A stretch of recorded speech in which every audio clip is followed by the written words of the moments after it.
弟兄姊妹平安，今天是2024年的3月30号。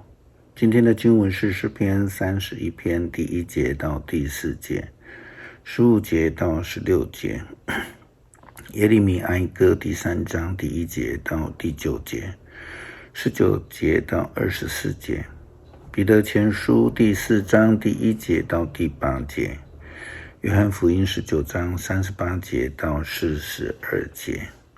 今天要跟大家分享的主题是改变。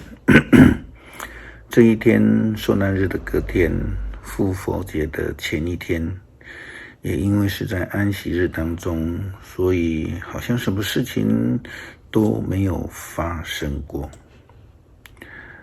但是事实上，这看起来是一片死寂。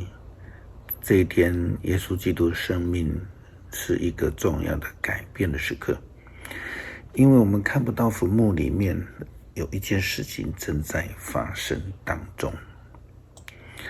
从死里复活的先决条件就是死亡，这个时候正在发生。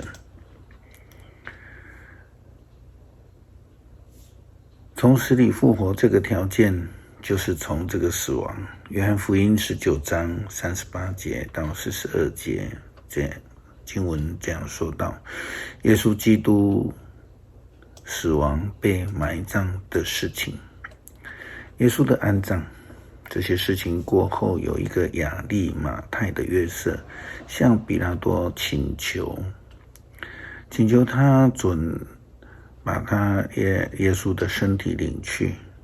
约瑟是耶稣的门徒，但是因为怕犹太人的领袖，不敢公开。比拉多准了他的请求，约瑟就把耶稣身体领去了。那个先前曾经在夜间来见耶稣的尼哥底德慕也跟约瑟一起去，他带了没药和乳香混合在香料，约有30公斤。两个人用配着香料的麻纱把耶稣的身体裹好，这是犹太人安葬的规矩。在耶稣被钉十字架的地方有一个园子，里面有一个没有葬过人的新墓穴。因为那一天正是犹太人的预备日，那墓穴又很近，他们就把耶稣葬在那里。又如同耶稣基督在客西马尼园的祷告告诉我们一件事情，就是上帝的旨意。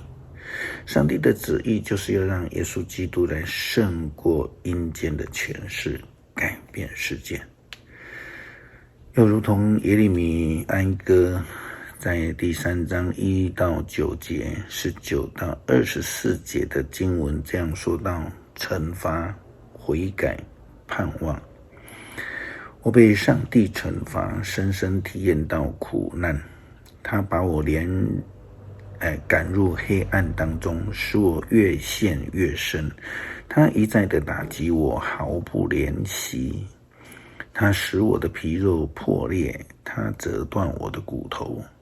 他在我四周筑起围墙，用艰难痛苦围困我。他强迫我居住在幽暗中，像死了许久的人一样。他用铁链捆绑我，我成了囚徒，无法逃脱。我高声呼救，但上帝不听。他用大石挡住我的去路，使我走路满山。想起我的痛苦和流浪，简直是苦涩的毒药。我不断地想这些事情，我的心灵沉闷难言。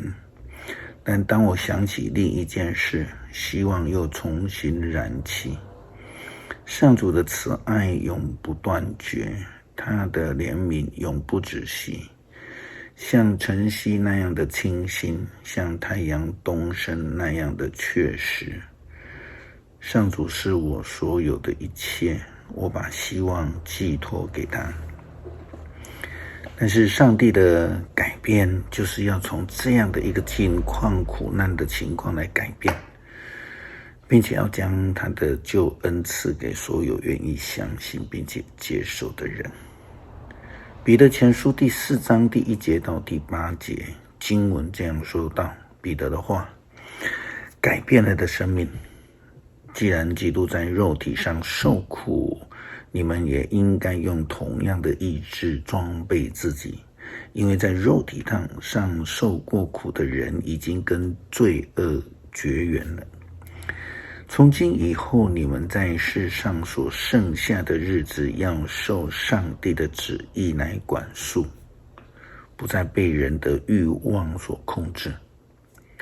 从前你们浪费光阴，做异教徒喜欢做的事，生活在淫乱、纵欲、酗酒、厌乐、狂饮和可憎恶的偶像崇拜当中。现在你们不要再跟他们过那种放荡没有节制的生活，他们觉得很奇怪，因而侮辱了你们。可是你们一定要向那一位审判活人和死人，他们一定要向这位上帝来交账。为了这个缘故，福音也曾经传给死人，给那一些跟其他的人一样在肉体上受了审判的人，好使他们的灵得以跟上帝一样的活着。万事的终局就要到了，你们要谨慎自守，警醒祷告。最重要的是要彼此真诚相爱，因为爱能消除许多的罪过。因着救恩，基督徒应当要被改变，开始过一个彼此真诚相爱，能够消弭罪过的生命，一个完完全全被基督救恩所改变的生命。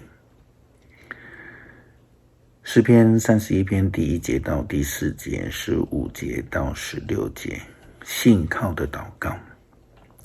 上主啊，我向你寻求庇护，求你使我永不失败。你是公义的上帝，求你搭救我，求你垂听我的祈求，立刻帮助我，求你做我的避难所来保护我，做我的堡垒来拯救我。你是我的避难所，我的堡垒，求你照你的应许带领我，求你使我得以逃脱陷害我的罗网，因为你是我的避难所，我永远在你的看顾中。求你救我脱离仇敌和迫害我的人，求你用慈爱待你的仆人，你有不变的爱，求你救我。感谢耶稣基督为了拯救世人谦卑到底，愿意顺服上帝的旨意，成就一个生命改变的恩典。求主帮助我们活出生命改变的见证。感谢祷告，奉主耶稣基督圣名求，阿们。